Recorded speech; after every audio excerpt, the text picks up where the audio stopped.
poco del tema de los rectángulos. Voy a compartir pantalla en un momento.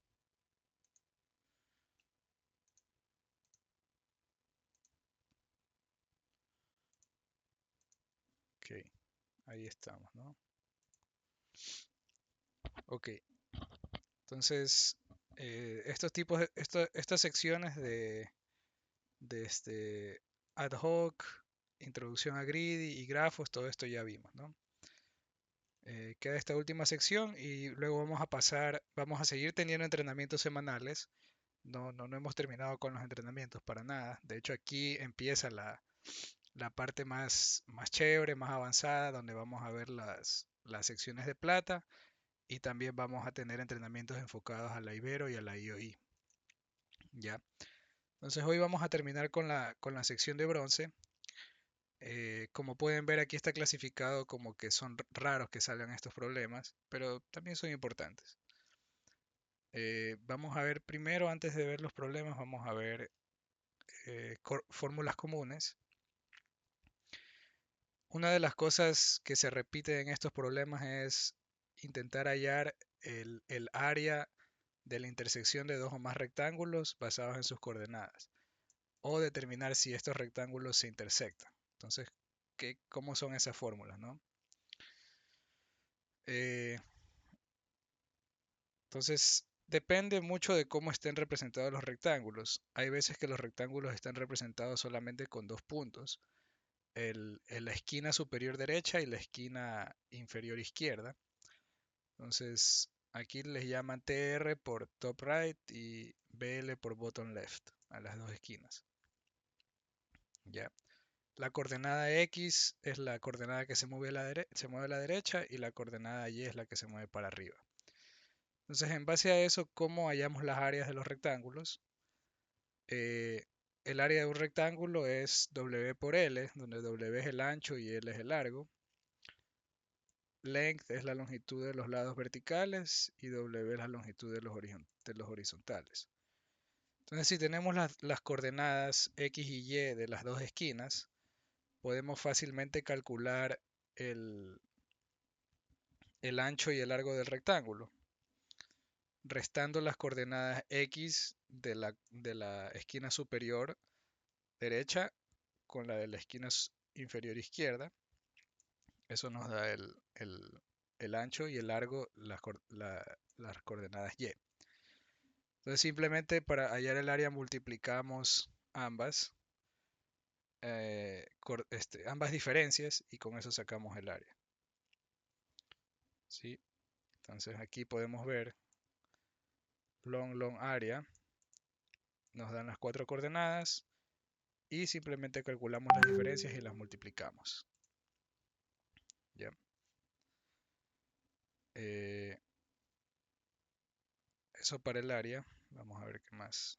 Ver si los rectángulos se intersectan. Si nos dan dos rectángulos, es decir, cuatro coordenadas por rectángulos, solo hay dos casos en los que no se intersectan. ¿Ya? Eh,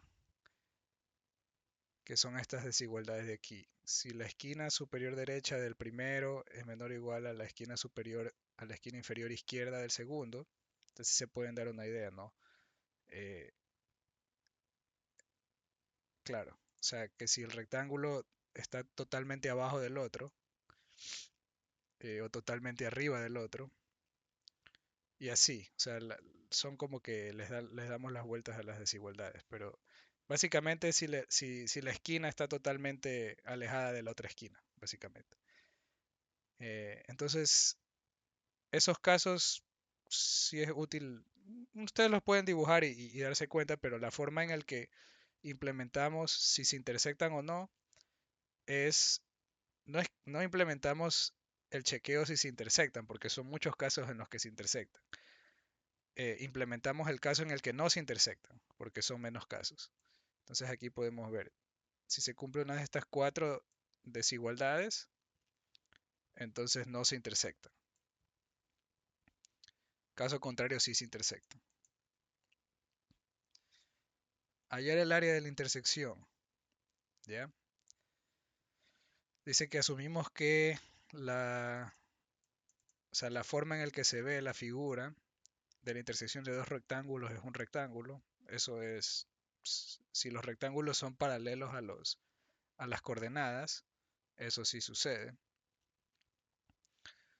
Eh, para encontrar la longitud y el ancho de ese rectángulo, se utilizan estas fórmulas con respecto a las esquinas. Entonces hallamos el mínimo de las esquinas superiores derechas menos el máximo de las esquinas inferiores izquierdas. Para, para el ancho y para el largo hacemos similarmente con las esquinas. El mínimo de las esquinas con el máximo de las esquinas inferiores. ¿Ya? Si uno de estos valores son negativos, los rectángulos no se intersectan. Si son cero, los rectángulos se topan en un punto específico y multiplicamos, así como hicimos para el área de del rectángulo en general, las multiplicamos y ya. Ok, no quiero cubrir mucho al respecto de este tema. Me parece que es un tema súper fácil, solo con estas fórmulas ustedes ya pueden intentar estos problemas de aquí.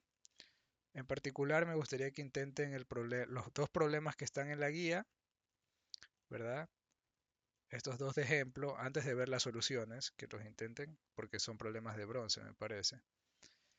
Y el problema de bronce que está aquí eh, con una estrella, ¿ya? Porque es como que la continuación del problema que se llama similar, de este de aquí. Entonces intenten esos tres problemas, apliquen las fórmulas.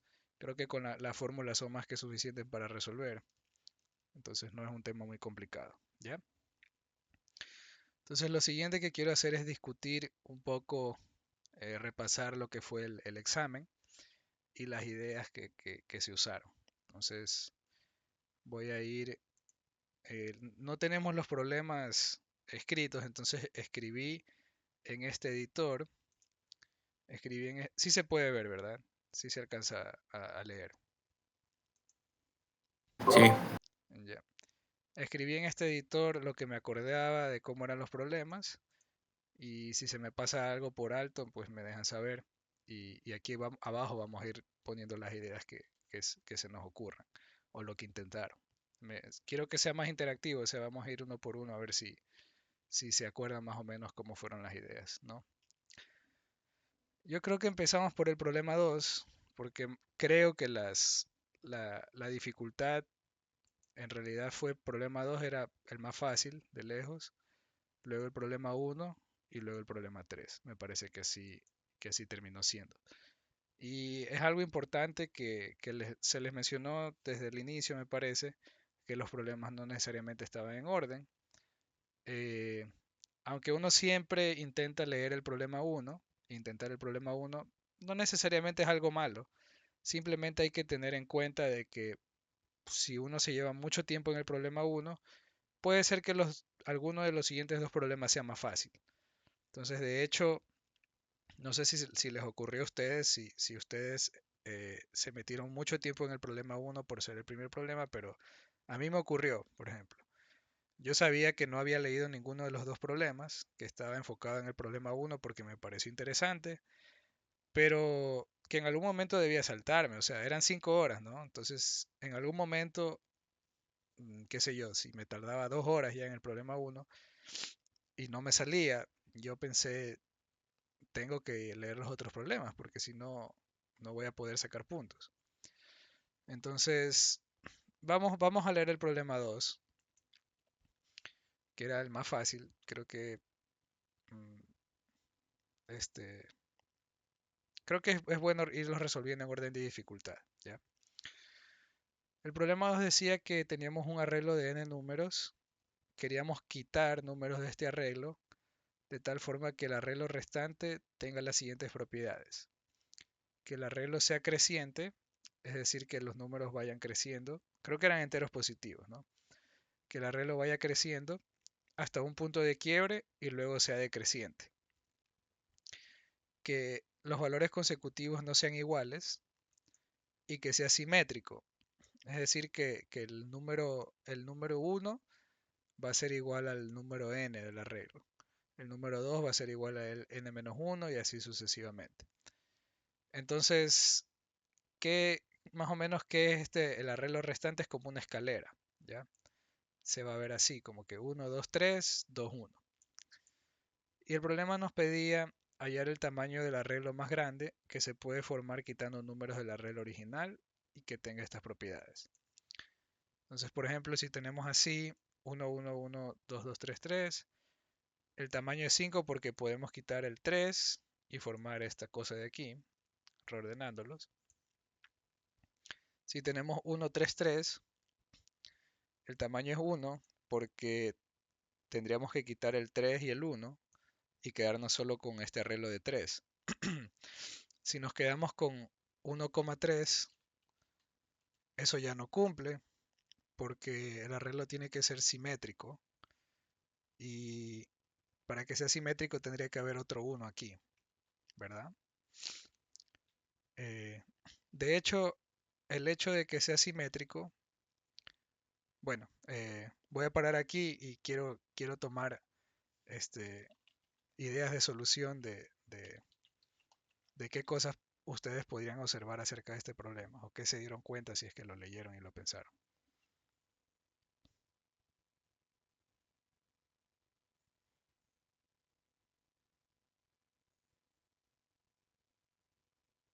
O si tienen preguntas acerca del problema, si alguna cosa no les queda claro.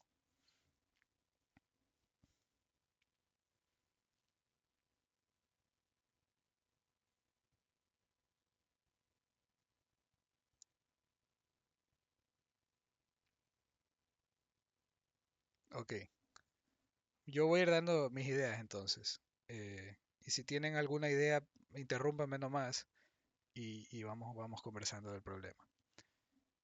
Pero una de las ideas es que el hecho de que sea simétrico, déjame poner aquí, el hecho de que sea simétrico, ¿qué implica? Que los números, primero que el arreglo tiene que tener tamaño impar. ¿Por qué? Porque, bueno, no solo es que sea simétrico y valores consecutivos, implica que tenga tamaño impar.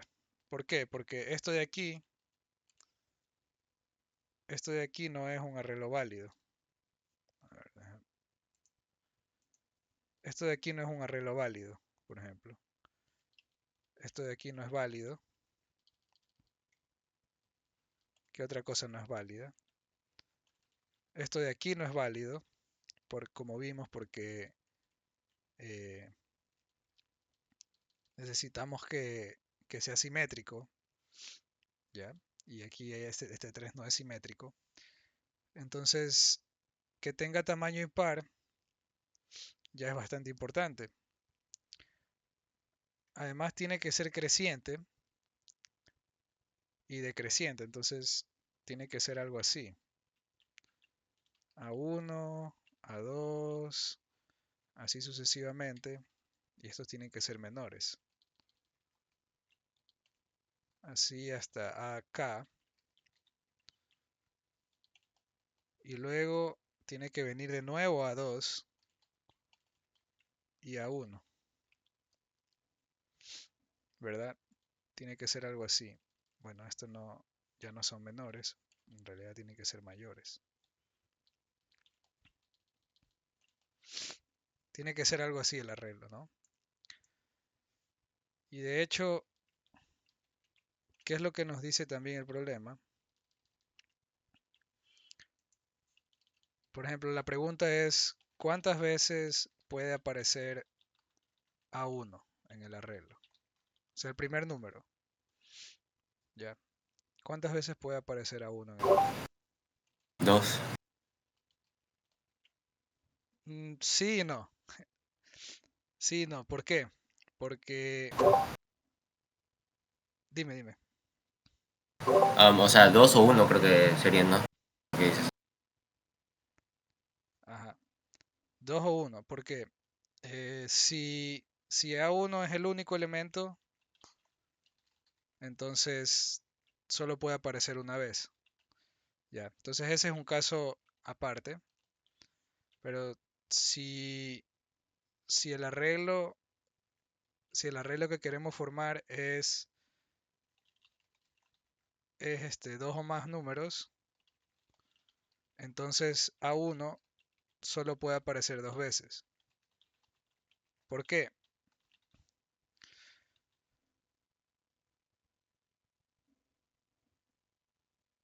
¿Por qué solo puede aparecer dos veces? Si alguien sabe. Porque no podían ser dos números, o sea, digamos, debería crecer y decrecer. Y no, digamos, si era un uno al principio, el siguiente número no podía ser un 1 otra vez. Tenía que ser un número mayor. Exacto. Entonces, el hecho de que sea creciente dice que al inicio del arreglo no puede aparecer dos veces.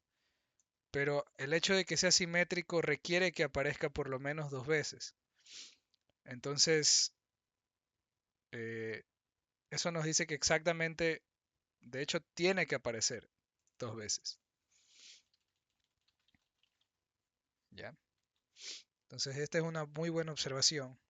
Pero hay que tener en cuenta esta cosa de aquí, que si A1 es el único, tiene que aparecer una vez nomás. Entonces, hasta ahora sabemos que si el arreglo es muy grande, los números van a aparecer de dos en dos. O sea, necesitamos pares de números. Ahora, qué pasa cuando con el elemento máximo? Ya la cosa que aparece en el medio. Ese elemento máximo no puede aparecer dos veces. ¿Ya? ¿Cuántas veces aparece el elemento máximo? Esa es la siguiente pregunta. Uno en el medio. Exacto,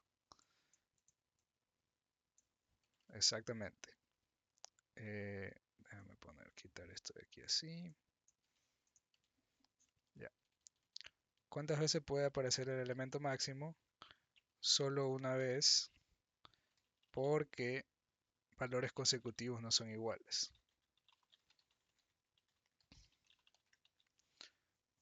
Ok, entonces, ¿quién me dice cómo estructurar una solución en base a estas dos observaciones?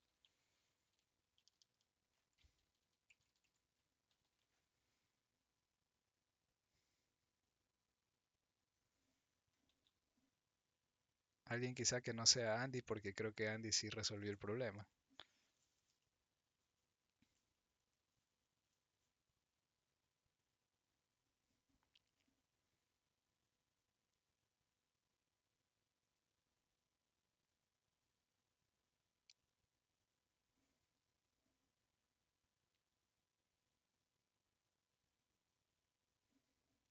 Ok, entonces, Andy, si tienes una idea de cómo juntar las dos observaciones, ¿cómo sería una solución? O sea, digo lo que se me ocurrió para resolver el Sí, problema. sí, sí, sí es similar a esto, ¿verdad? O sea, Ah, sí, sí. O sea, a mí lo que se me había ocurrido, sigue, sigue. perdón, que justo pasó un bus. Lo que pasó es que, a ver, a mí lo que se me había ocurrido fue ingresar todo un vector, luego ordenarlo de menor a mayor y tomar el último número como el máximo. Entonces, tenían puesto un contador que siempre ya tenía como valor uno. Y entonces iba haciendo como que un for loop que vaya a recorrer ese array. Y lo que hacía era coger el primer número. Y luego veía si el siguiente era el mismo número. Si era el mismo número, entonces al computador le sumaba más 2. Y esa variable, o sea, y ese número que lo guardaba en otra variable para más tarde con el siguiente número comprobar si era el mismo número que ya pasó. O Ok, sea, que ya se sumó. Y si se contaba, pues no lo hacía válido. Y así al final solo imprimía el contador. ok. Entonces la idea o sea, en general la idea que tú tenías era contar cuántas veces aparece cada número, ¿verdad? Aunque, Más o menos. aunque lo hacías ordenando el arreglo y saltándote o contando las veces que aparecía, la idea en general era contar cuántas veces aparece cada número, ¿verdad? Sí, sí, así. Ya. Entonces, si contamos, hay varias formas de contar cuántas veces aparece cada número. Aparece cada número. Eh, podemos sumar más 2 por cada uno de ellos. Entonces, básicamente esta es la idea, ¿no?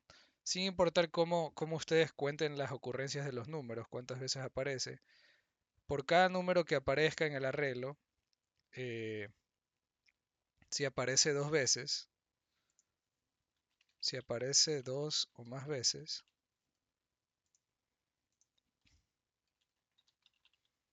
podemos sumar solamente más 2 por cada uno de ellos. ¿Por qué? Porque solo puede aparecer dos veces. Si algo aparece 3, 4, 5 veces, lo tenemos que quitar del arreglo final. Entonces, solo cuenta más 2. ¿Ya? Entonces, a ver, iniciamos un contador para la cantidad total del arreglo final. Entonces, si contamos cuántas veces aparece cada número, o contamos cuántas veces aparece cada número, si aparece dos o más veces, podemos sumar más 2 al contador por cada uno de ellos. Excepto para el máximo, ¿ya? A este le permitimos que esté solamente una vez, ¿verdad? Y esa es la solución, o sea, esa es la idea de la solución. Hay varias formas de implementar esto de aquí. Una de las formas es lo que decía Andy. Entonces, vamos a discutir un poco de esta parte. ¿Cómo, cómo contamos cuántas veces aparece cada número?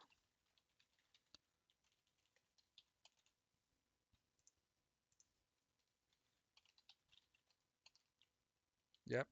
Una forma es ordenando el arreglo. Entonces, si nosotros ordenamos el arreglo, disculpen que no tenga acceso a una pizarra, pero ahí más o menos vamos viendo cómo.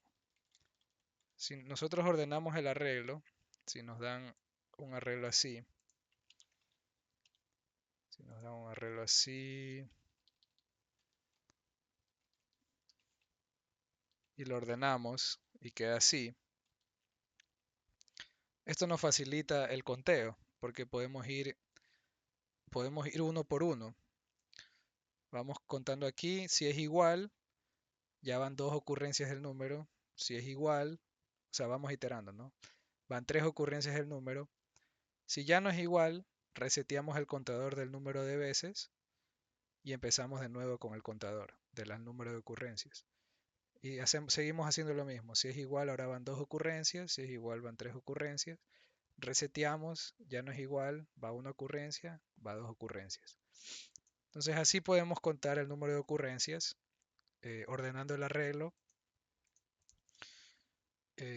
y iterando una sola vez, reseteando un contador cuando cambie el número. Eso es una forma y funcionaba para este problema perfectamente. Otra forma es utilizando mapas, la estructura de datos de mapas, es Standard Map. Esto es mucho más fácil y rápido de hacer cuando uno conoce la estructura de datos. Si uno solo conoce arreglos, es un poquito más difícil el ordenar e iterar, lleva un poquito más de código también. En cambio, utilizando mapas, uno tiene que conocer la estructura, tiene que conocer el syntax de la estructura, cómo usarla, pero termina siendo mucho más fácil. Simplemente se itera por el arreglo y hacemos mapa en el número más igual 1. Y ya, esto incrementa la ocurrencia de las veces que aparece el número i en todo el arreglo, ¿verdad? Entonces, eso es para contar cuántas veces aparece cada número, que era la primera parte, que es esto de aquí. Y luego podemos implementar lo que sigue, ¿no? Eh, si aparece 2 o más veces, sumamos más 2 al contador de la cantidad total del arreglo final. Excepto para el máximo, a este le permitimos que esté solo una vez, entonces para el máximo le hacemos más 1. Ok, eso es la solución. No vamos a ver el código, pero eso básicamente es la solución. Con eso se obtenían los 100 puntos. Creo que Andy sí lo entendiste tú porque tú lo resolviste. No sé si Anthony o Diego también resolvieron o tienen alguna pregunta. Bueno, en mi caso, yo en el examen, en la pregunta 2 me salió, digamos, solo la mitad muy bien, y ahí lo demás me salía a tiempo, la T. Tiempo límite. Y más o menos, ¿cómo fue tu solución que te dio el tiempo límite? Digamos que yo intenté buscar otra forma, como se dice, ustedes lo hicieron como el arreglo, pero yo intenté, como lo hicimos en una guía, aquí en la guía había un problema, entonces me basé a ese entrenamiento, pero no me salió, como se dice, el 100%. Ok. Es probable que tu solución, no sé si analizaste la complejidad de tiempo de tu solución, pero es probable que lo que hayas hecho tome tiempo cuadrático, ¿ya? Eh, ¿Por qué? Porque estas dos complejidades, las complejidades de las dos formas, eh, esto toma, ordenar el arreglo toma n log n y la iteración, esta iteración de cuántas veces, perdón, si aparece 2 o más veces, sumar más 2, excepto para el máximo, eso toma tiempo n, ¿ya? Ordenando el arreglo. Y de hecho para los mapas también toma n log n también, porque tenemos que iterar y cada operación en el mapa puede tomar log n. Entonces es lo mismo usando mapas, ¿ya? Es probable que tu idea de solución que estabas haciendo en algún punto hacía un doble ciclo sobre el arreglo, ¿ya? Y eso no está mal, no lo hace una solución incorrecta, la solución sigue siendo correcta. El problema es que para casos muy grandes, una solución de n cuadrado de complejidad termina siendo un poco ineficiente. Entonces por eso quizá te daba el tiempo límite excedido. No he visto tu solución todavía, puedo revisarla después, pero eh, es lo que se me ocurre que quizá estabas iterando sobre parejas de números o iterando con dos for loops anidados. Ajá. Sí, eso al parecer pasó y por eso me dio tiempo. El tiempo límite excedido. Ajá. No sé si durante el examen algo para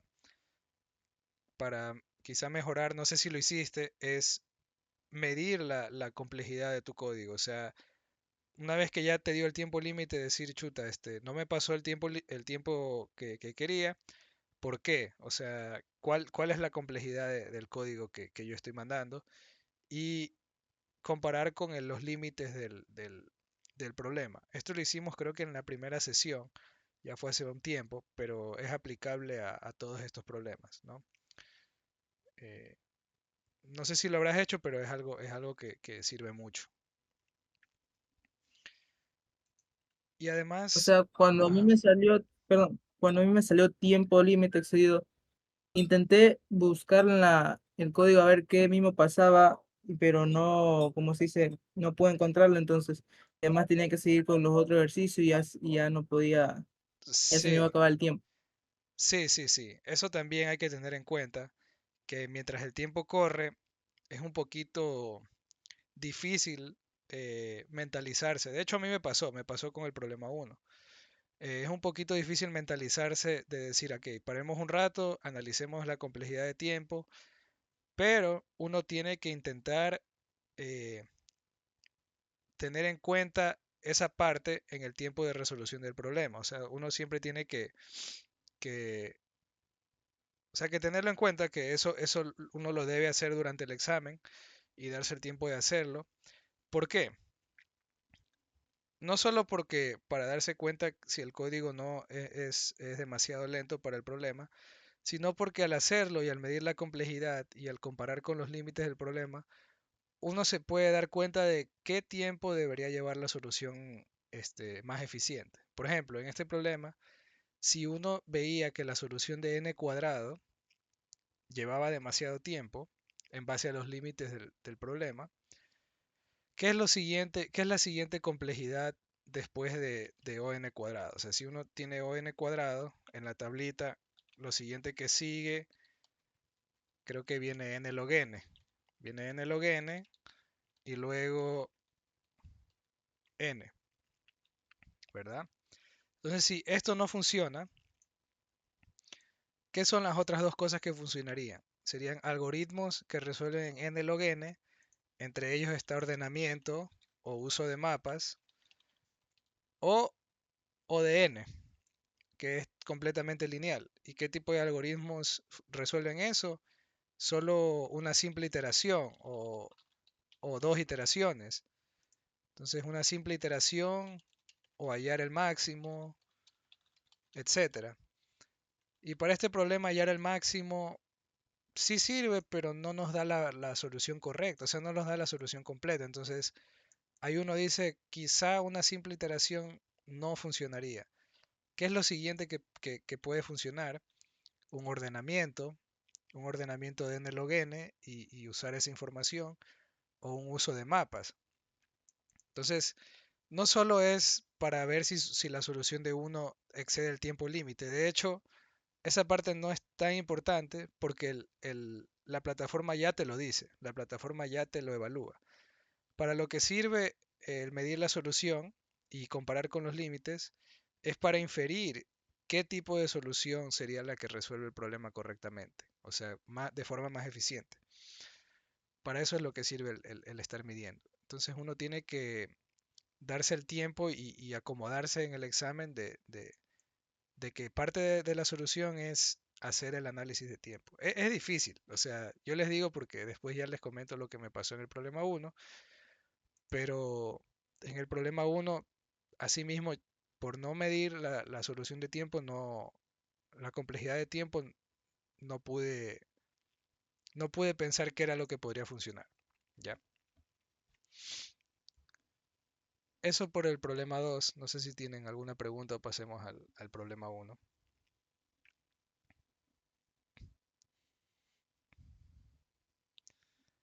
A ver, vamos al problema uno. Déjenme tomar un poco de agua.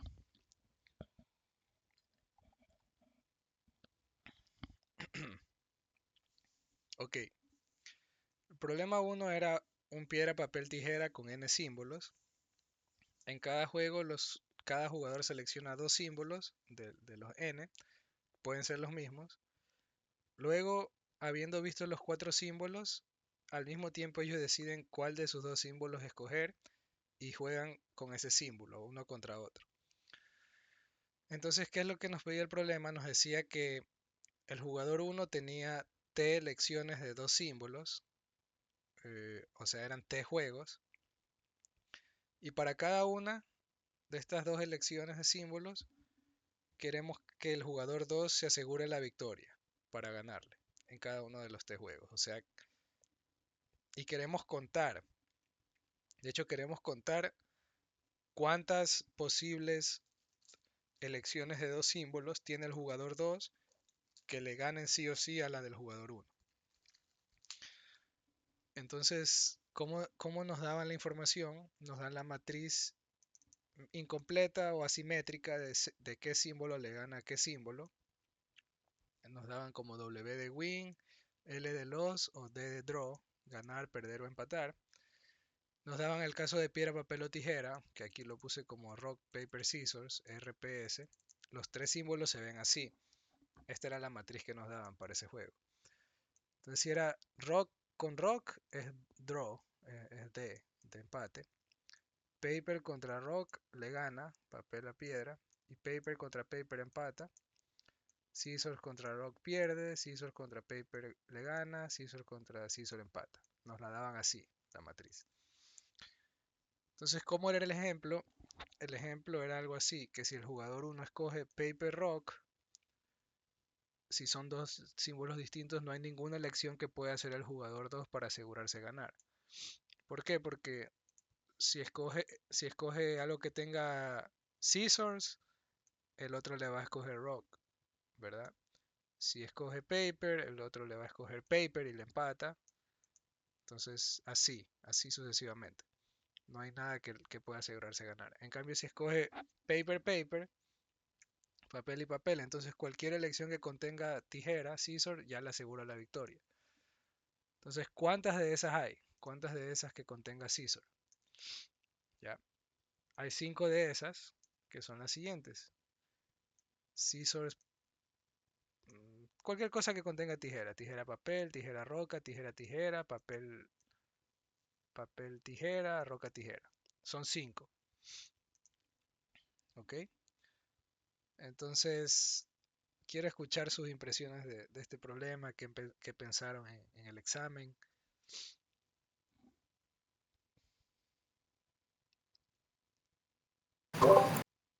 Yo la verdad no había entendido el problema, o sea, entendía la mecánica del juego de... ¿Cómo se llama?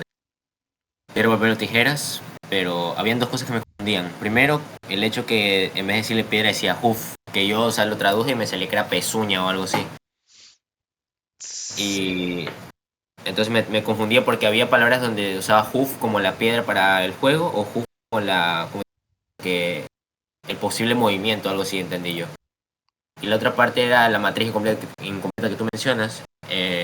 Esa parte no entendía para qué me daban las letras. Tipo, yo decía, si juego de piedra o tijeras, ¿para qué me dan eso de perder o ganaba empatado? Porque no tenía sentido para mí el hecho que estaba como que en la primera línea solo uno, dos y el tercero solo. sí, ahí te lo definían, ahí estaba la definición completa de a qué se referían con que solo haya un elemento aquí, luego hayan dos, luego hayan tres. Era porque en realidad con esta información tú puedes inferir lo otro, ¿no? O sea, si tú quieres saber qué pasa entre rock y paper, no lo ves en la primera fila, sino lo ves en la segunda, que está aquí, ¿verdad? Porque los juegos son simétricos. Entonces, no es necesario que te den la matriz completa, porque la información, toda la información que necesitas está aquí. O sea, digamos, si tú quieres ver qué pasa entre rock y paper, es el opuesto a lo que pasa entre paper y rock. O sea, paper contra rock le gana, rock contra paper pierde. Entonces aquí, de hecho, es una de las ideas para resolver el problema. Para resolver el problema, una de las cosas que uno puede hacer es completar la matriz. ¿Ya? Entonces, te entiendo perfectamente. Cuando hice el problema también dije, oye, ¿cómo? O sea, ¿qué, qué es esto y cómo, a qué se refiere? Pero ahí estaba la definición, entonces es bueno leer minuciosamente las definiciones, porque ahí estaba todo explicado en lenguaje formal con símbolos y todo, pero estaba la definición, ¿ya? Es parte de resolver el problema, ¿no? Entender las definiciones y entiendo que es difícil porque uno no le puede preguntar a nadie en ese momento, pero este, hay que intentar entenderlo, ¿no? Y lo de Hoof, sí, eso sí me pareció un poco problemático de que no decían rock, paper, scissors. pero uno podía intuir, ¿no? O sea, que se refería a piedra, papel o tijera, porque sí decía paper y scissors. No sé por qué decía hoof, la verdad. ¿Alguna otra impresión? No sé, Anthony o Diego, del problema.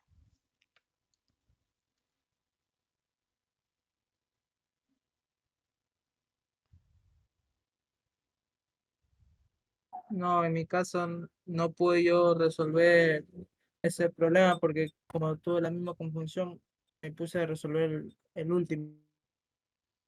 Ok, ok, En mi caso, como no había entendido el primero, me puse a intentar, bueno, en papel, pues, buscar una solución, pero hasta ahí quedé. Pero en el primero sí no lo había entendido mucho. ok, ok. Pero con la explicación que les di ahora sí se entiende, ¿no? O sea, eh, o con lo que les dije ahorita no se entiende todavía la mecánica del juego. O sea, a comparación de cómo fue en la Osaka como tal, sí se entiende mucho más, pero igual. Ok,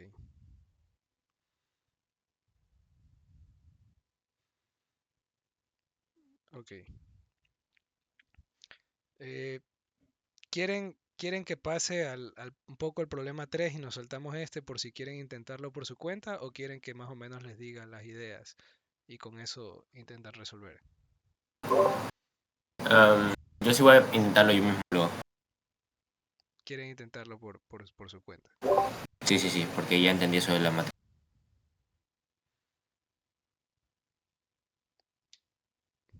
Ok, entonces el lunes creo que el lunes ya sacan los resultados y también liberan los problemas. Sería bueno que intenten este de aquí. Este, no es difícil. Ténganlo por seguro que no es un problema difícil una vez que uno lo entiende y entiende cómo leer el input, especialmente esto de la matriz, no, no termina siendo un problema tan difícil. Lo más difícil es entenderlo, ¿ya? Y es parte del problema, por si acaso. No es que los problemas todos tienen que ser fácilmente entendibles. Parte de la dificultad de un problema es entenderlo. De hecho, lo hacen a propósito porque muchas veces si lo ponen de una forma que sea totalmente entendible o muy fácil de entender, los estudiantes lo resolverían inmediatamente. Entonces, le añaden una capa extra de complejidad al problema, haciéndolo un poco complicado de entender. Y no solo de entender del texto, sino de la forma en que nos dan el input. El input aquí con la matriz incompleta lo hacían a propósito, porque como les digo, una de las cosas que uno se puede ayudar es completar la matriz aquí. Si uno completa la matriz teniendo la información extra, a uno se le facilita un poco más la solución. Entonces, está hecho así a propósito, se los aseguro, y es parte del problema. Eh, ok, los voy a dejar para que resuelvan ustedes porque es un excelente problema, a mi parecer. Entonces, el problema 3 sí, de hecho, les comento mi experiencia en el examen. Me tiré 2 horas y media en el problema uno, casi 3 horas. No logré resolverlo por completo. Tenía todas las ideas, o sea, las observaciones, con las dos observaciones ya sale la solución. Me compliqué de más pensando que para obtener los 100 puntos necesitaba hacer una solución más compleja de lo que debía ser. Es decir, sobreoptimicé algo, ¿ya? En lugar de simplemente resolver lo que nos pedían, intenté sobreoptimizar y eso resolvía un problema con límites demasiado grandes. Eh, para el problema en sí no se necesitaba eso, solo con una solución simple utilizando las observaciones que había hecho ya salía. Entonces me tragué 3 horas aquí en este problema, obtuve tiempo límite, entonces pasé al 2. El 2 sí lo resolví súper rápido porque no estaba tan difícil. Y me tiré ya la última hora y media en el 3. Entonces, eh, en el 3 saqué los primeros puntos. Creo que estaba súper cerca de sacar, porque tenía 3 subtareas el 3. eh, y subtarea 3, aquí era subtarea 3, sin restricciones. Creo que si hubiese tenido 10 minutos más, sacaba la subtarea 2. Ya la subtarea 3 no creo que, todavía no sé cómo resolver. Vamos a discutir si quieren hasta subtarea 2 de este de aquí. Entonces, ¿qué era lo que decía el problema? Este también era un poquito difícil de entender por las notaciones, pero estaba bien explicado. Se tiene una cadena de n caracteres, nos definían un mu. ¿Qué es un mu? Es una cadena de 3 caracteres, tal que el primero es distinto del segundo y el segundo es igual al tercero. Por eso es un mu, porque tiene esta estructura de MOO. ¿Qué es lo que ocurre con el mu? El mu no tiene que ser consecutivo. O sea, el I y JK pueden ser cualquier índice en la cadena, no tienen que ser consecutivos. Y ahí nos mandaban una definición de que armaban un triángulo, nada de eso importaba. El único que importaba era el valor del mu asignado, que era I menos J, perdón, es J menos I aquí. J menos I y K menos J. O sea, si tenemos los tres índices es J menos I y K menos J. J menos I por K menos J era el valor de un mu. Ya es un entero asignado, que es como que el valor. Entonces, cada mu tiene su valor, ¿no? Entonces, decían que nos daban Q preguntas de la forma LR. Este LR es un rango. Y se quiere encontrar el mu de mayor valor. O sea, el mayor valor de un mu. El mayor valor de un mu. Porque no nos pedían la cadena, nos pedían el valor. En el rango LR para cada pregunta. Es decir, si la cadena era algo así, ya, que tenemos 1, 2, 3, 4, 5, 6, 7, 8, 9, digamos que tenemos 9 nomás. Tenemos 9 caracteres así. Decimos que ese LR, ese rango, es un rango de índices. Digamos que LR era 2,8. Entonces ese rango de índice era así. Es el mu que esté en este rango. ¿Ya? Entonces, el mu de mayor valor que tenga que esté entre estos caracteres. Si, digamos, hagámoslo así mejor, para que se entienda más. En ese caso, es el mu que esté entre estos caracteres. Es decir, todo lo que queda a la derecha de R se queda fuera, todo lo que esté a la izquierda de L se queda fuera. ¿Ya? Nos daban, nos daban así Q preguntas de distintos LRs y nosotros tendríamos que responder con un único valor, que es el valor que es esta expresión, del mu que lo obtenga aquí. Entonces, mu con mayor valor. ¿Ya? Y así sucesivamente para cada pregunta. Y los LR podían ser distintos. Digamos, aquí nos dan... Los LR son distintos, pero la cadena de caracteres inicial es la misma en LR. Y así sucesivamente. ¿Se entiende el problema? Sí, yo sí he entendido el problema.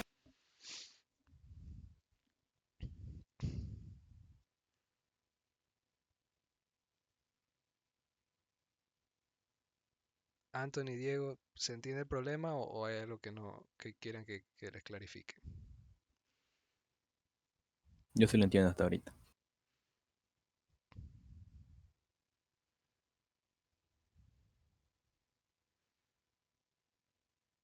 Ok. Entonces, como este no lo voy a resolver completo, es esto. Dime, Anthony, dime. No, digo, sí lo entendí ahora con su explicación que Ok, como este no lo voy a resolver completo, este sí les va a dar chance de intentar la subtarea 3 por lo menos. De hecho, no sé si la subtarea 2 mi solución obtenga los puntos, pero de todas formas sí les da chance de experimentar cuando salga. ¿Ya? Eh, ok, entonces, ¿qué es? O sea, a fuerza bruta el problema se puede resolver, ¿no? ¿Cómo resolverían a fuerza bruta? O sea, sin ninguna optimización, sin nada.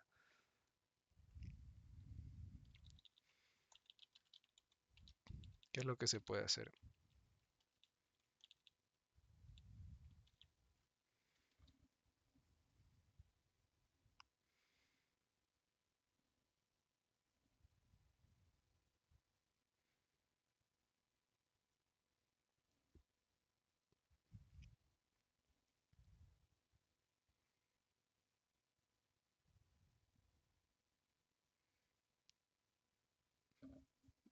Para hacer la fuerza bruta, primero que nada es resolver, resolver cada pregunta por separado. Eso es lo primero. Es decir, para cada una de estas preguntas que nos den, la tratamos como un problema separado. Eso es lo primero. Y ustedes pensarán, ¿cómo es posible que no hagamos de esa forma? O sea, ¿cómo es posible que si yo les doy un L2, R2, cómo es posible que eso de ahí tenga alguna relación con un LR anterior? Y la respuesta es sí es posible. ¿Por qué? Porque la cadena es la misma. La cadena inicial es la misma y yo solo estoy preguntando por rangos distintos. Puede ser que rangos distintos, eh, al compartir elementos, digamos, si aquí yo les doy si el primero fue 3 7 y aquí yo les doy bueno, pongamos que el primero vamos a hacerlo así, que el primero sea 1n, ya, del inicio y al final. Y luego yo les pregunte un 2n-1. Aunque son rangos distintos, son sobre la misma cadena. Y si se dan cuenta, no, no hay tanta diferencia. O sea, solo es un elemento que se quitó. Digamos así, solo es un elemento que se quitó al inicio. La, la respuesta no debería variar tanto. De hecho, la respuesta podría ser la misma, porque solo estoy ignorando un elemento más. Es como que yo pregunte así, luego pregunte así. Solo es un elemento más. Entonces, de hecho, rangos distintos pueden tener similaridades en la respuesta. Pero para resolver por fuerza bruta, lo primero es que los tratamos como problemas separados. ¿Ya? Entonces, para un LR dado, ¿cómo, cómo hallamos la respuesta?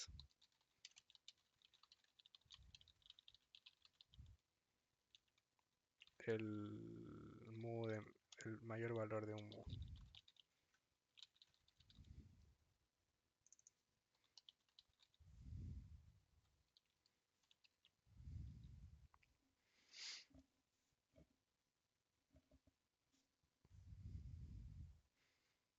¿Qué se les ocurre? Ya saben cuál es el rango, o sea, lo que nos dice el rango es que no nos podemos salir desde aquí, o sea, esos son los índices del inicio y del final de ese subarreglo. Entonces, el rango ya no tiene nada que ver, simplemente no nos podemos salir de ese rango.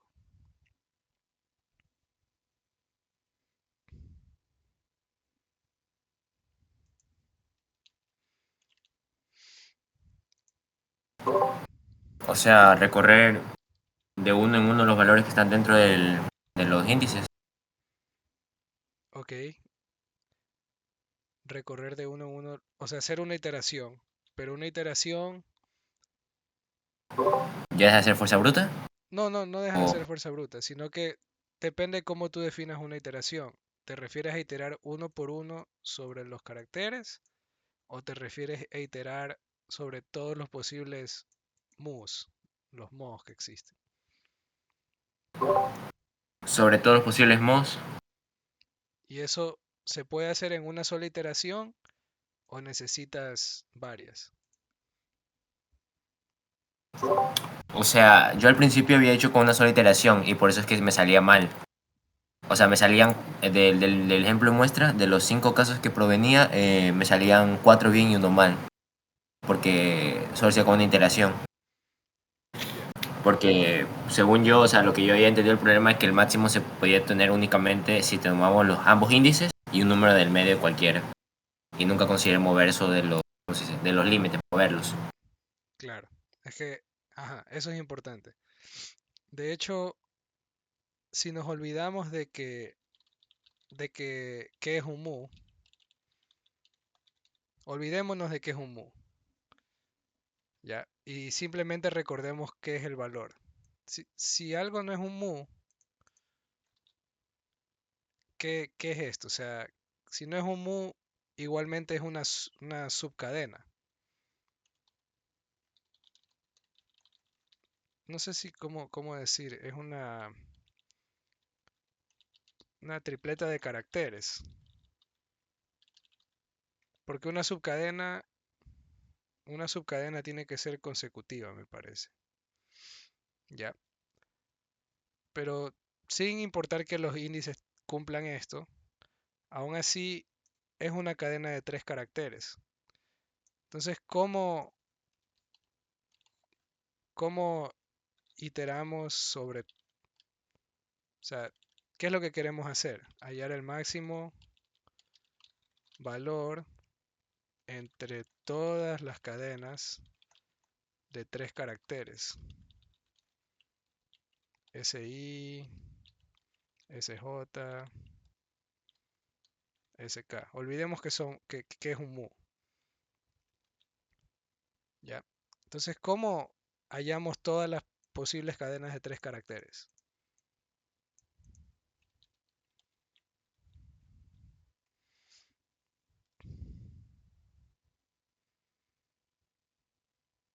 Les voy a poner un ejemplo. ABCD, ABCD. Ya, quizás son muchas. ¿Cuáles son? Tenemos ABC, tenemos ABD, tenemos ACD. Esas son todas las que empiezan con A. ABC, ABD y ACD. Las que empiezan con B son BCD. Esas son todas, de hecho, porque ya no hay cómo formar más. ¿Cómo, cómo se les ocurre que podemos hacer este proceso en una iteración? No solo en una iteración, o sea, no me refiero a un solo loop, sino cómo se haría un algoritmo que haga esto. Con 3 force. Con 3 for's anidados, ¿verdad? Si tenemos así,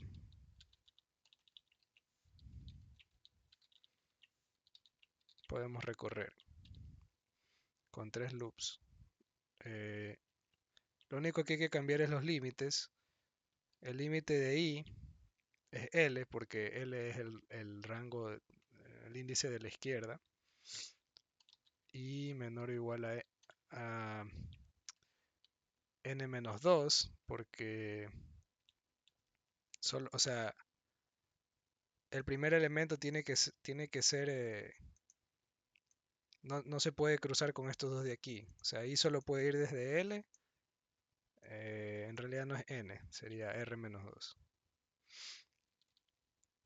¿Se entiende, no? Sí.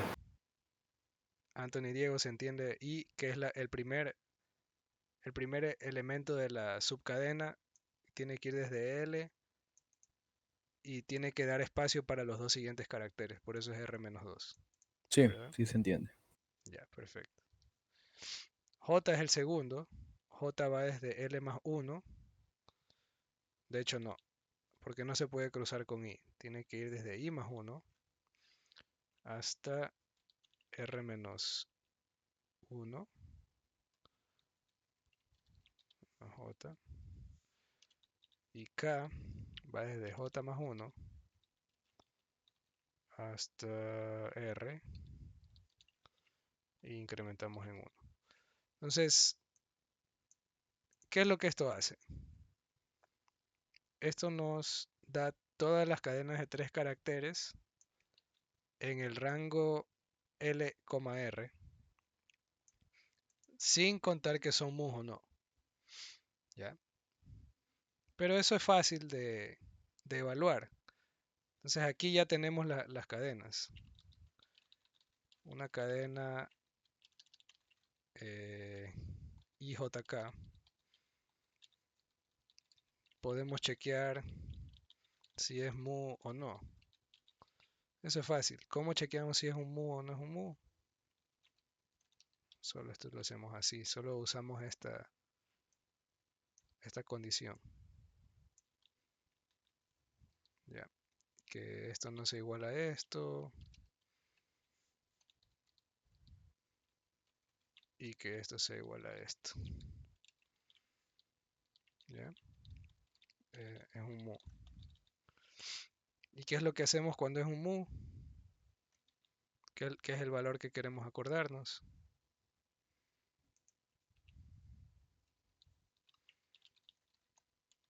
Simplemente hallamos un máximo. Así como hacemos el algoritmo para hallar un máximo de un arreglo, podemos hacer un algoritmo para hallar un máximo sobre todas las tripletas de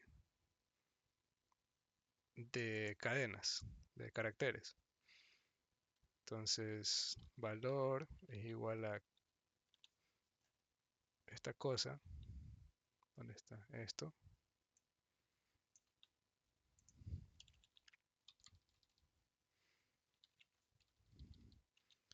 Si valor es mayor a max valor, ya es el nuevo máximo. Ya. ¿Qué es lo que hace este código? Este código resuelve el problema por fuerza bruta para un valor de L y R. Esto no es código, es pseudocódigo. Ya, pero con esto sale un código en C++. Entonces simplemente lo que habría que hacer es mm, resolver para cada pregunta. O sea, eso se hace un for leyendo cada Q igual 0, Q menor o igual a Q, donde Q ya lo leímos, que son el número de preguntas, Q más, y dentro de esto leemos L y R, ya, y ahí ya se va todo el código aquí. ¿Se entiende? ¿Cómo resolver por fuerza bruta? Sí, yo de hecho había hecho eso de fuerza bruta, literalmente hice el mismo, pero solo me funcionó para el primer caso.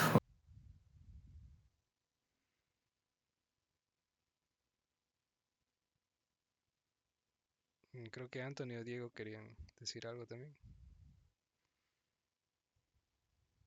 O sea, yo cuando resolví el examen lo hice por separado, porque cuando lo hice todo junto no me funcionaba. Y solo me servía para un caso así mismo con mi compañero. Ok. Puede ser, de hecho esto no lo he chequeado, puede ser que quizá esta solución no funcione para la primera subtarea. Yo creo que sí, pero cuando, cuando envíen ustedes el código podrán ver. Eh, pero en base a esto, esto nos da un punto de inicio, sí o sí. Porque esto nos da, o sea, nos da la estructura del problema, más que nada. Entonces, ¿qué otra cosa a mí se me ocurre? O sea, ¿qué otra cosa se puede ocurrir en base a esto? Ya, para bajar la complejidad.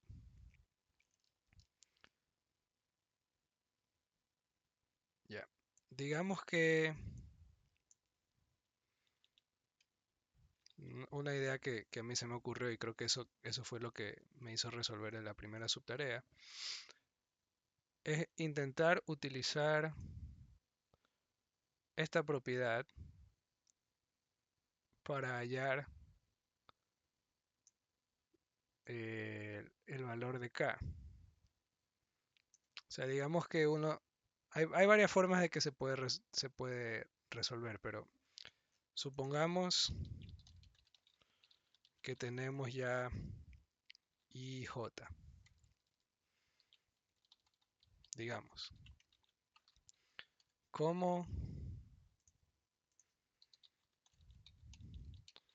cómo buscamos el K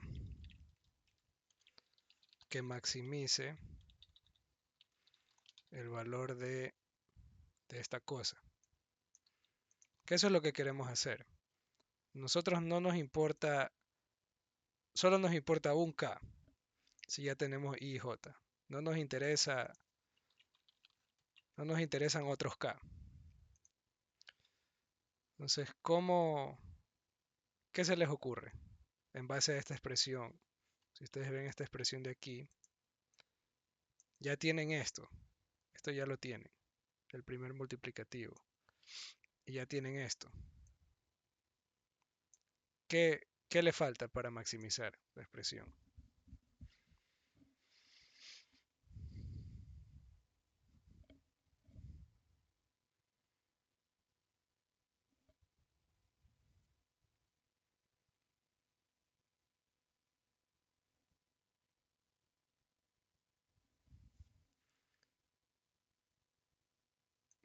Quizás sea mejor hacerlo con un arreglo así, para mostrar.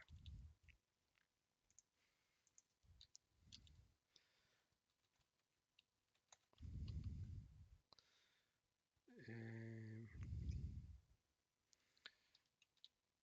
si decimos que este es I, M, O, ajá, ya, así. Digamos que ya tenemos fijos I y J, ya. Y obviamente queremos que sea un mu.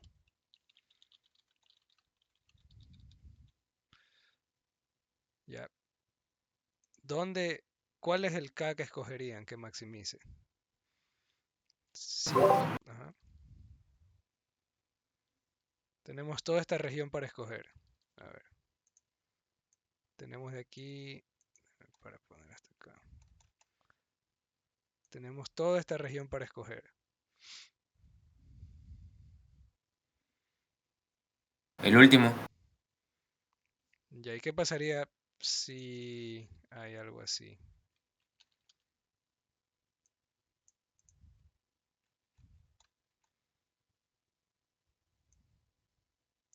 Tienes toda esta región para escoger el K. El último igual a J. Exacto. ¿Por qué? Porque así maximizas lo que es el valor, ¿no? Exactamente. Aquí no, cualquier valor que esté para acá, como ya tenemos J menos I fijos y ya tenemos J fijo, el mayor valor de K posible es el que va a maximizar. Entonces voy a escribir eso. Es K debe ser el mayor valor posible tal que S sub J es igual a S sub K. O sea, buscamos el valor más lejano que sea posible. ¿Y por qué eso nos ayuda? Porque ya no tenemos que iterar sobre todos los K. De hecho, este código de aquí lo voy a copiar y lo voy a mover de cierta forma. No me lo copio exacto, pero bueno, hagámoslo así. Esto ya no vamos a necesitar. De hecho, si ya tenemos I, ya tenemos J, Eh,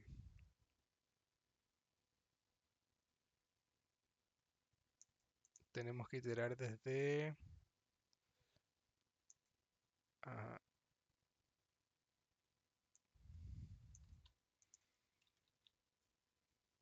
mm, en este caso igual creo que tenemos que iterar, pero ya no tenemos que hacer este chequeo del mu. Ya sabemos que es el valor. Si S de I ya no es igual a S de J, si S de I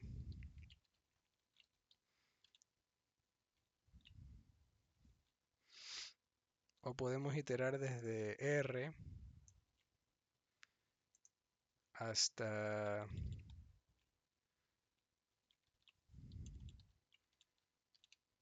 J más 1, restando en 1.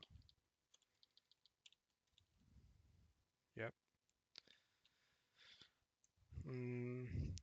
Es que creo que igual, o sea, no solo es con esto, creo que también necesitamos hacer otra cosa más. Si para cada J nos acordamos del valor más lejano, tal que S de J es igual a S de K,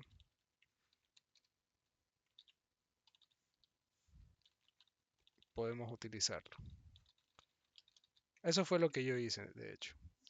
O sea, ¿por qué? Porque incluso si ya tenemos I y J, para buscar al K, igual tenemos que ir, ¿verdad? Igual, igual tenemos que movernos, igual tenemos que iterar sobre toditos. Entonces solo esa observación no nos da nada en términos de complejidad. Nos ahorra un if, pero un if no nos da nada. Entonces, ¿qué es lo que podemos hacer? Es, antes de hacer la iteración, ver para cada J, para cada índice, de hecho, dónde está el valor más lejano. O sea, el valor que es igual que es más lejano. Entonces podemos guardar un mapa que se llame más lejano de I es igual valor más lejano o el índice más lejano, tal que S sub I es igual a S sub K. Pongámosle J. Esto se puede hacer, sí se entiende, ¿no? Esta cosa hasta aquí. O ya se puso un poquito confuso.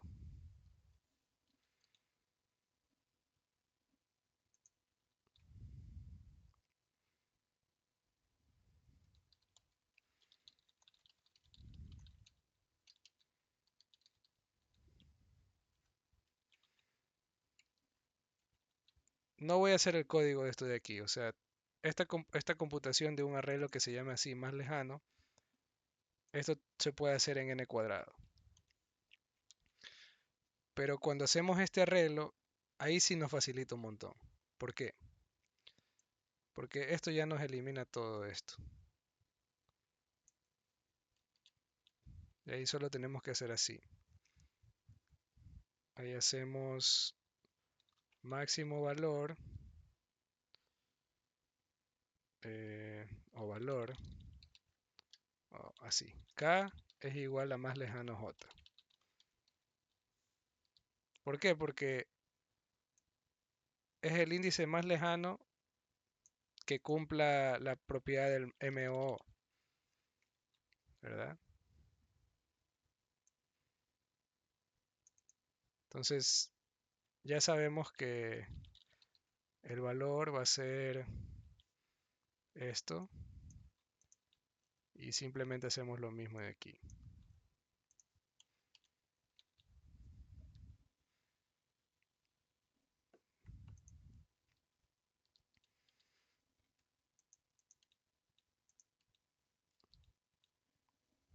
Ok, esta parte sí quiero que la entiendan completamente. Entonces, si tienen alguna pregunta, cosas algo que se hizo confuso, dígame por favor, para tratar de clarificar.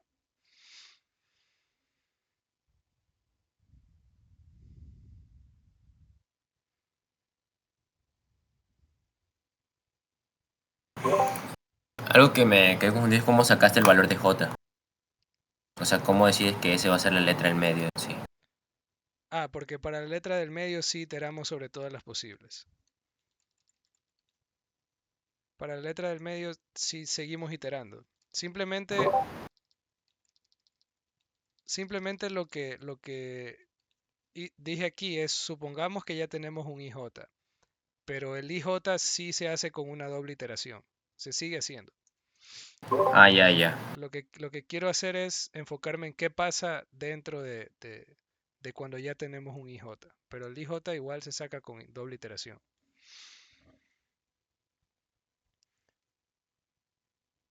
El truco es que darnos cuenta de que cuando tenemos un IJ, el K, el tercer valor, se puede hacer, o sea, lo podemos sacar fácilmente si hacemos una computación previa. Porque sí, K debe ser el mayor valor posible, pero si lo hacemos dentro de la iteración implica que debemos comernos todito este loop, esta iteración de aquí, dentro de la iteración que ya tenemos. En cambio, si lo precomputamos afuera, eso se puede hacer mucho más rápido. Entonces eso es lo que dije aquí. Si para cada J nos acordamos del valor más lejano, que sean iguales, o sea, si aquí este J es este, ¿no? Y si este fuese J, vamos a mover aquí, o mejor aún, si este fuese J, ¿dónde está el K? ¿Dónde está el valor más lejano? Está acá. Este va a ser el K, porque es el B más lejano. ¿Ya? Entonces, esa computación de cuál es el más lejano para cada índice, eso se puede hacer previo a, previo a toda esta fuerza bruta, previo a esta fuerza bruta, se hace la calculación de más lejano.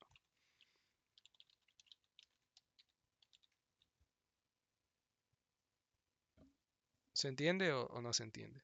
No estoy haciendo, o sea, no estoy mostrando el código de cómo se calcula el arreglo más lejano, pero ya se pueden imaginar cómo se hace. Sí, sí, se entiende. ¿Cómo se calcularía para cada elemento J? Lo voy a copiar aquí. Para cada elemento J, iteramos, de hecho iteramos desde atrás del arreglo. Es lo más fácil. Iteramos desde atrás del arreglo hasta encontrar la primera ocurrencia. Ya. Hacemos lo mismo para el siguiente.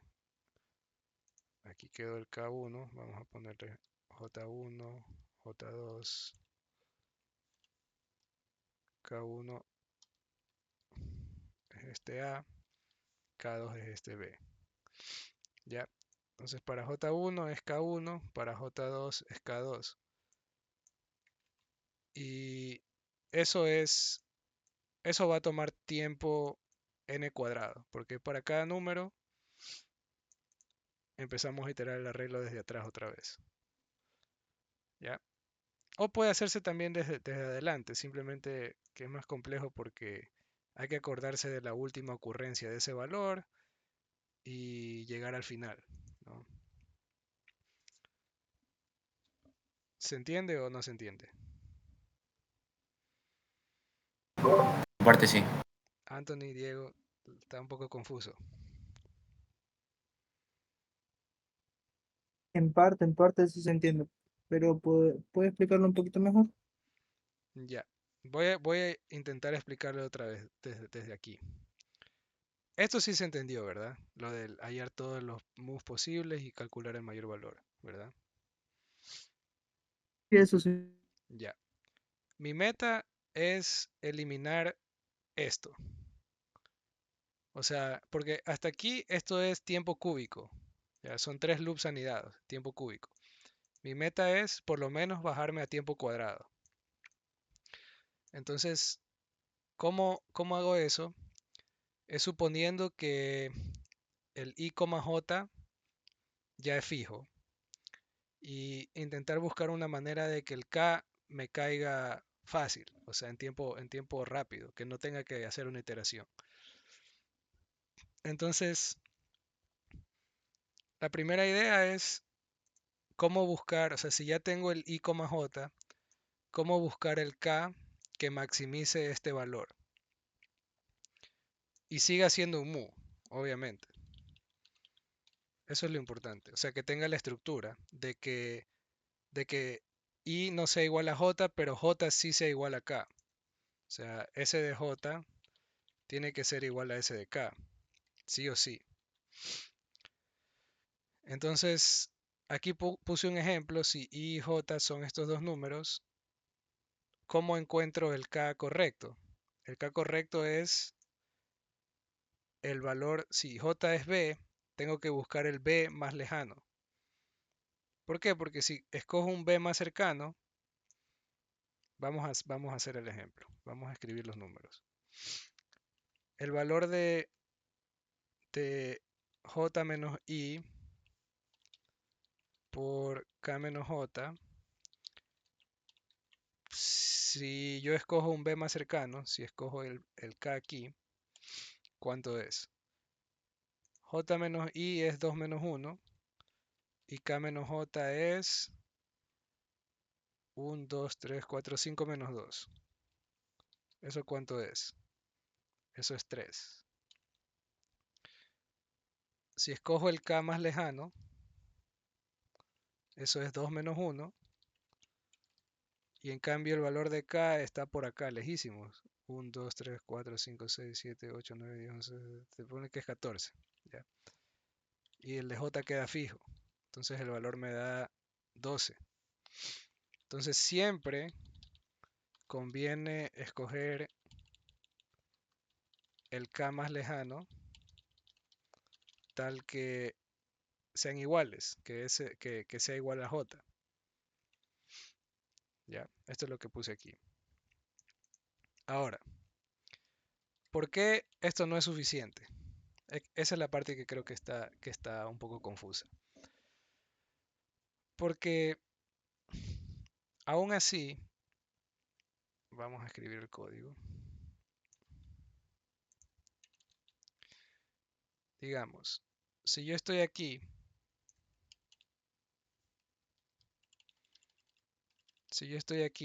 y quiero escoger el k más lejano, tal que esto suceda, ¿qué es lo primero que yo voy a hacer?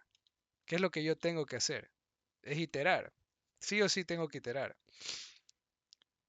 Y la iteración va a ser la misma.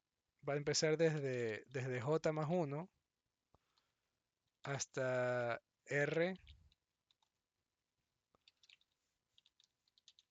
Y lo que voy a hacer es if esto.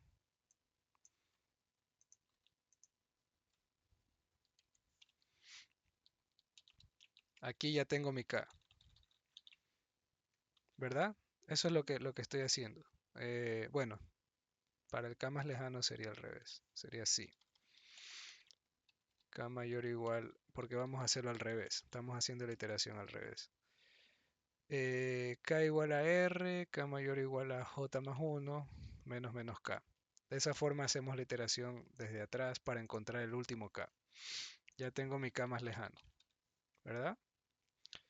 Pero eso es una iteración y esto nos va a dar tiempo cúbico igualmente. No nos va a ayudar tanto. Lo único que nos va a quitar es un if aquí del mu. Pero no, el if igual lo tenemos aquí con esta condición. Eso no afecta en nada.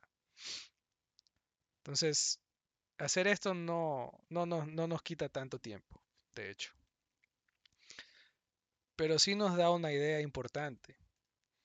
Porque el K más lejano puede ser computado antes de hacer la fuerza bruta.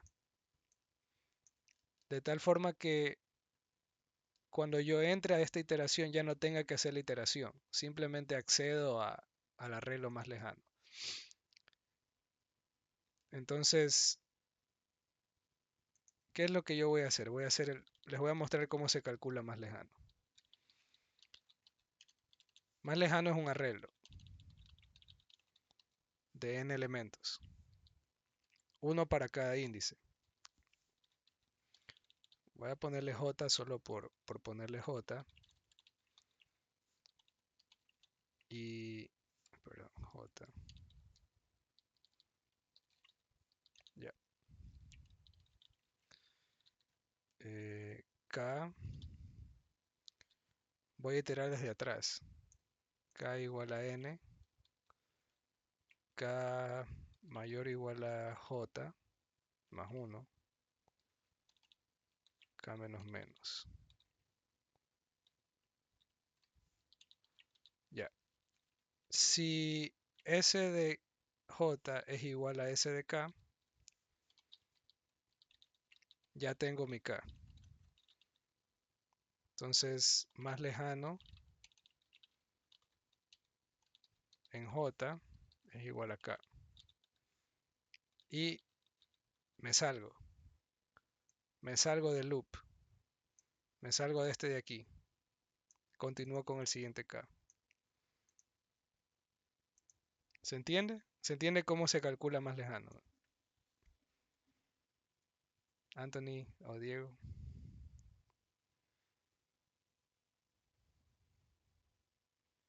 Sí, se entiende. Ok. Así se calcula más lejano. Entonces, ¿qué es más lejano? Es el índice más lejano que tenga igual valor en la cadena. Si aquí este J es A, el más lejano es este de aquí.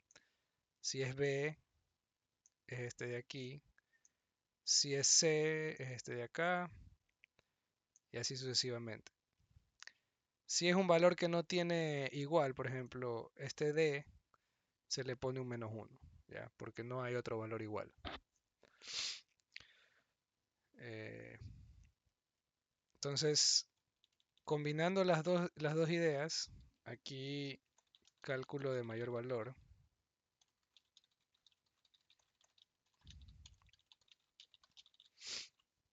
Ya. Itero sobre todos los i posibles, que son los inicios del mu. Itero sobre todos los j posibles, que son, bueno, aquí hay que chequear que s de i no sea igual a s de j. Si no, no es un mu posible. Eso me faltó. Pero cuando ya sabemos que s de i no es igual a s de j, k lo podemos obtener porque el k que maximiza el valor está guardado en el arreglo más lejano, en el índice j. Ya lo computamos, lo precomputamos aquí. Ese es el valor de k. Y simplemente agarramos el valor así. Si este es el mayor valor, lo guardamos. Y ya. Y eso es... Creo que con eso se obtiene la primera subtarea. O al menos así me salió a mí.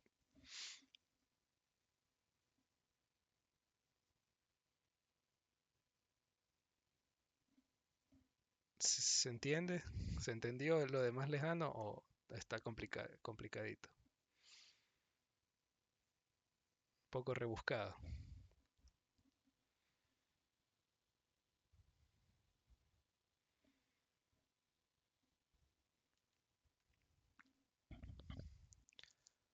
Ok. Dime, Anthony. En mi caso, como usted lo explicó ahora, sí lo puedo entender. Vamos a ver, nomás solo espero los resultados para ver eh, cómo le hago en modo. Para hacerlo en modo análisis, en modo práctica. Ya. Les voy a dar una idea más, que es similar. Que creo que con eso se resuelve la segunda subtarea.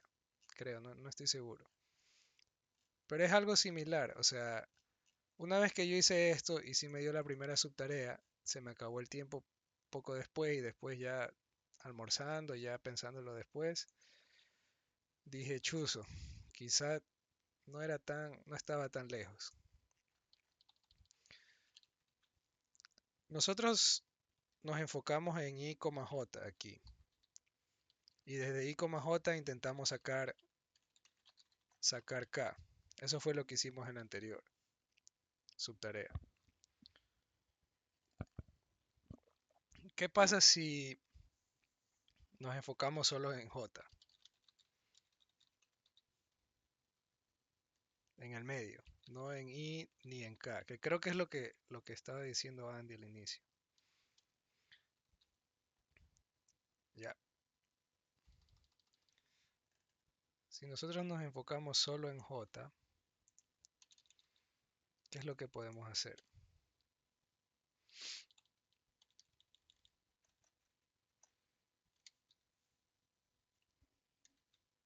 Para maximizar esta expresión.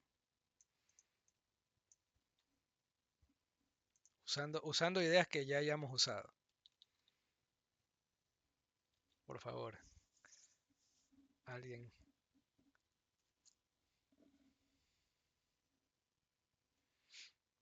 Usando la idea ¿Puedes que... repetir la preguntita? Que se me está entrecortando. Ya, ahora ya no nos enfoquemos en I, J, sino solo en J. En un J que sea el medio del mu. ¿Ya? No nos enfocamos ni en I ni en K, pero queremos encontrar I y también queremos encontrar K que maximicen este valor. ¿Cómo lo haríamos? ¿Cómo encontraríamos? Si anteriormente dijimos que el K era el más lejano, yéndonos para acá, ahora ¿cómo encontraríamos K y cómo encontraríamos I? Si J es fijo, si el medio es fijo. J es el valor más distante a la izquierda, pero que sea diferente al valor de J. O Ajá, sea, I. ajá, ese ahí sería I. I es el más lejano a J, tal que S sub I no es igual a S sub J. Y K es lo mismo, K es el más lejano a J, tal que S sub I no es igual, perdón, S sub J es igual a S sub K. Es lo mismo que hicimos ya, ¿sí o no? Es lo mismo, solo que para I, lo aplicamos para I también. Entonces, el arreglo más lejano todavía no sirve. Más lejano le vamos a llamar 2, vamos a llamarle 1. Más lejano 1 es I, tal que esto. Y más lejano 2 es K, tal que esto. ¿Ya? Y esto se puede hacer fácil, o sea, ya vimos que más lejano se calcula en n cuadrado, ¿verdad? Entonces, ¿cómo podemos hacer una solución si ya tenemos esto?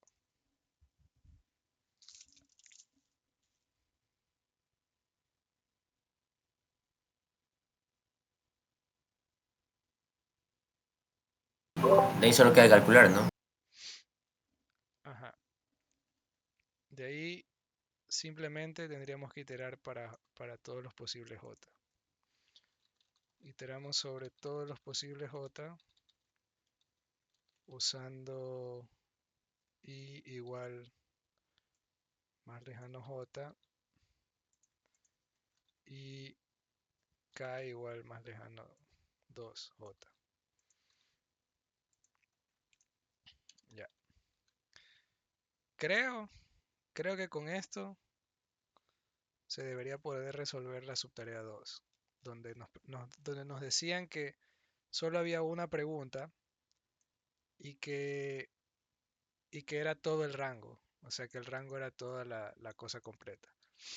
Ya, pero no estoy seguro.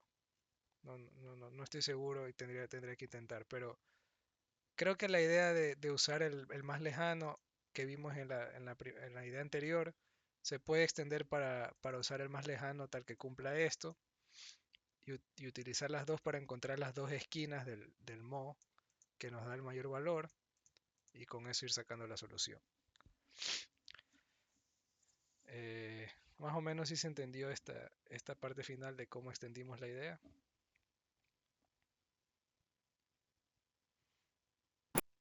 Yo sí. Sí. Ok, igual está grabado, va a quedar grabado y lo voy a subir y pueden referirse para intentarlo. Este, creo que vamos a ir dejándolo ahí por el día de hoy. Voy a pausar la grabación.